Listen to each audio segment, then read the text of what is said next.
Welcome back to When Harry Met Board Games, where we feed our people with relatable content, and our victory condition is your satisfaction. I'm Harry, and before we go any further, please don't forget to subscribe to our channel and click on that bell notification.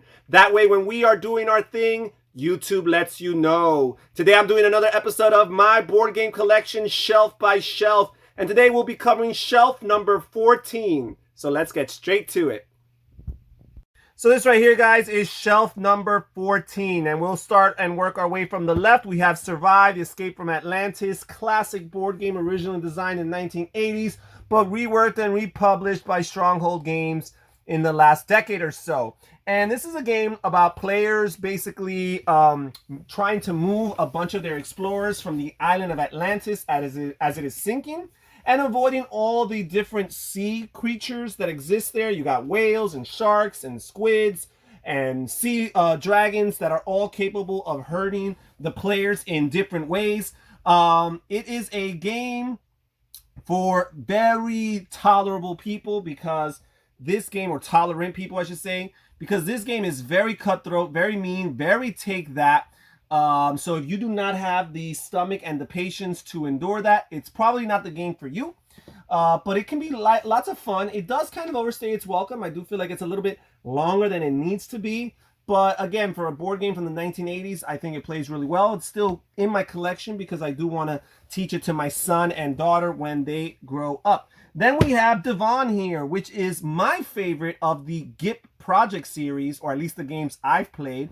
I've only played GIP and Zerts and Devon, so take that with a grain of salt. But I do find Devon to be a very fun abstract game. Yes, it's just plain abstract with a bunch of ugly looking pieces and a board that is totally void of any aesthetic appeal. And players are basically moving their pieces and trying to create stacks, and based on the height of the stack determines how far those pieces, or those collective pieces, can move along the grid. So the higher stack, the further it can move.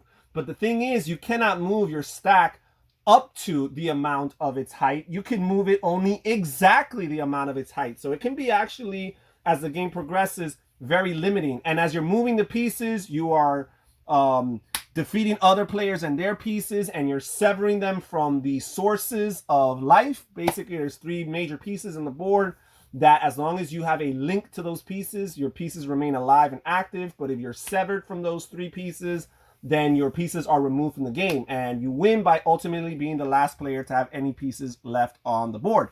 Then we have Blue Moon Legends, and Blue Moon Legends is a fun 2-player only tactical card game with a fantasy theme. Have we heard of this before? I know that I am a huge fan of Magic the Gathering and games that are very similar and follow in that lineage, or in that spirit of game design. And basically, Blue Moon is Reiner Knizia's attempt, or the culmination of his work towards competing with games like Magic the Gathering. And I think it's a really cool 2-player tactical card game where each player controls a specific faction. It's very asymmetric, and the factions all have their different strengths and weaknesses. And you're playing leadership cards, and you're playing character cards, and you're playing boosters and support cards. And these also represent 3 different phases within an individual's turn. And on a really good turn, you might be able to play a card in each of those phases. But on some turns, you might only be able to play 1 card. And you need to know when to drop out and call it quits for a given battle. Because if you don't call it quits at the right time, then your player might take more rewards than he would if you dropped out sooner. And it's a really cool game because basically, to win this game, you need to win at least 2 battles in a row. And that can be really tough.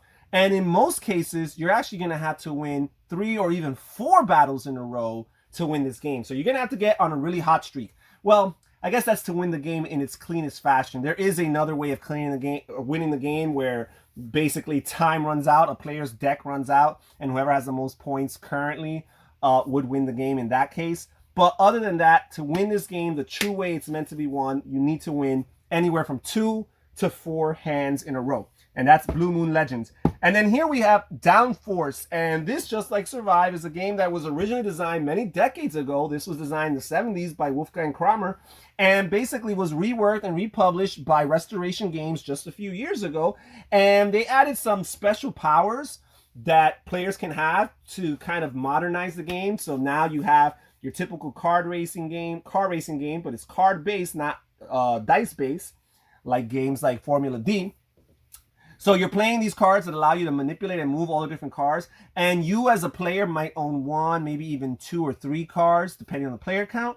But even if your cars don't win the race, there is a way that perhaps you can win the actual game if you bet on the right cars, right? There's a few triggers throughout the game which creates 3 windows for betting. And if you successfully can predict which car is going to win the race in all 3 of those windows of betting, then you have a pretty decent chance of winning, as long as your cars are competitive. You still want your cars to be competitive, but even if they're not exactly the winner of the race, you still have a decent chance. And again, each player has a special power that distinguishes him or her from all the other players around the table. Really fun, plays really quickly, and again, feels very thought out and strategic for a car racing game. Downforce. And then the final game on this shelf here is Portals and Profits. And this is from an independent publisher, Harmon Games. And this is a Bible-themed game with some really cool mechanisms. You got some really cool set collection going on in this game. And you also have some cool grid movement along a map of Israel. And what's really cool is that this is Bible meets science fiction, right? Because there is a time travel theme in this game where players are trying to not only make it to specific locations on Israel, but they're trying to make it during specific rounds in the game, which represent different centuries throughout history. And you're playing with this time machine mechanism that you're using cards to manipulate the time machine, right? To give it fuel in order to be able to travel further in history, deeper in history, or at least, or maybe travel less further in history. Sometimes it resets, the time machine and the fuel resets, and you're limited as to how far you could travel within the space of history. So it's all about finding the right spots in the game and in the board and making them during the right rounds based on the hand of cards you have. And every time you're successfully able to meet a location and its particular century and the event in which it occurs in a particular century, you're able to play that card down in your tableau, add it to your set collection, and then you score a certain amount of points based on having majorities in all of these different types of sets. Really, really cool. If you like grid movement, if you like Bible-themed games at all, if you like the idea of science fiction, it might be a game to consider. And that's it for this shelf here, shelf number 14. Thank you so much for joining us here when Harry Met Board Games. Please consider clicking on one of the videos that you see on the screen right now. And also check in the description down below for a link to our Patreon and see how you can support this channel and become more involved with the behind-the-scene process. Research and find a tier that works for you. This is Harry saying take care, everybody. Stay safe, stay healthy, and have fun gaming. Bye-bye.